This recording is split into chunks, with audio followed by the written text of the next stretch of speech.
కృష్ణుడు మరియు అతని స్నేహితులు తమ ఆవులను మేపుతుండగా ఒక ఆవు యమునా నది నుండి నీరు త్రాగడానికి నది ఒడ్డుకు వెళ్ళింది. కొద్దిసేపటికే అది నీటి విషం కారణంగా చనిపోయింది. కృష్ణుని మామ కంసుడు కృష్ణుణ్ణి చంపడానికి తన దూతలను పంపుతూ ఉండేవాడు.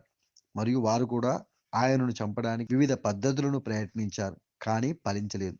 కాబట్టి ఇది కంసుని యొక్క మరొక కుట్ర అని చాలా మంది భావించారు. కానీ యమునా నది విషపూరితం చేయడం వెనుక ఉన్న అపరాధి కాళీయ లేదా కాళింగ భయంకరమైన నాగస్వర్పమని త్వరలోనే గ్రహించారు. యమునా నది జలాలు త్వరలోనే పచ్చగా మారాయి మరియు ఎవరూ ఇకపై యమునా నది దగ్గరకు వెళ్ళలేదు. కృష్ణుడు దీన్ని గ్రహించి కాళీయుణ్ణి వెతకడానికి మరియు ఓడించడానికి నీటిలో ప్రవేశించాడు. కృష్ణుని సాహసానికి ప్రజలు ఆశ్చర్యపడ్డారు మరియు ఆందోళన చెందారు. కృష్ణుని తండ్రి నందగోపుడు మరియు తల్లి యశోద తమ ప్రియమైన కొడుకుకు ఏమి జరుగుతుందో అని భయంతో పరిగెత్తుకుంటూ వచ్చారు. గ్రామం మొత్తం నది ఒడ్డున గుమిగూడింది మరియు అందరూ కృష్ణుణ్ణి ఒడ్డుకు తిరిగి రావాలని వేడుకున్నారు. అయితే కృష్ణుడు మరింత ముందుకు వెళ్ళి కాళీయుణ్ణి వెతుకుతూ వెళ్ళాడు. కాళీయునికి కృష్ణునికి మధ్య తీవ్ర పోరాటం జరిగింది. ఒకానొక సమయంలో కృష్ణుడు కాళీయుడు ఇద్దరూ నీటి కింద అదృశ్యమయ్యారు. ఒడ్డున ఉన్న ప్రజలు ఊపిరి బిగబట్టి ప్రార్థనలు చేశారు.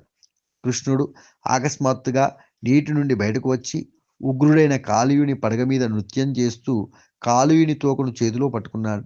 కృష్ణుడు కాళీయ కాళింగ నృత్యం చేస్తున్నాడు.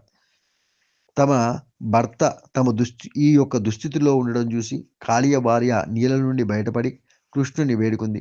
కాళీయునికి హాని చేయవద్దని, తమను వదిలివేయమని, తద్వారా వారు ఎక్కడికైనా దూరంగా వెళ్ళి ప్రజలను ఇకపై ఇబ్బంది పెట్టకుండా ఉంటామని వేడుకుంది. కృష్ణుడు కాళీయుణ్ణి మరియు అతని కుటుంబాన్ని విడిచిపెట్టి ప్రజలకు శాంతి తిరిగి వచ్చింది. యమునా నది జలాలు మరోసారి మెరిశాయి. కృష్ణుడు అతని స్నేహితులు యమునా నది ఒడ్డున ఆవులను మేపుతూ ఆడుకుంటున్నారు. వారికి ఇష్టమైనటువంటి కాలక్షేపానికి తిరిగి వచ్చారు. కృష్ణుడు కాళీయుడు జయించిన ఈ సంఘటన కృష్ణుని బాల్యం చుట్టూ ఉన్న ప్రసిద్ధ కథల్లో ఒకటిగా నిలిచింది. ఇది వేల సంవత్సరాలుగా ఇతిహాసాలు మరియు పాట మరియు నృత్యంలో సహా ఏదో ఒక రకమైన కళలో లేదా మరొక దానిలో ప్రతి ఒక్కరి హృదయాల్లో మరియు భారతదేశంలోని దాదాపు అన్ని ఇళ్లలో చోటు సంపాదించుకుంది. నర్తన అంటే నృత్యం కాబట్టి కళలో ఇది కాళింగ నర్తనం అయ్యింది.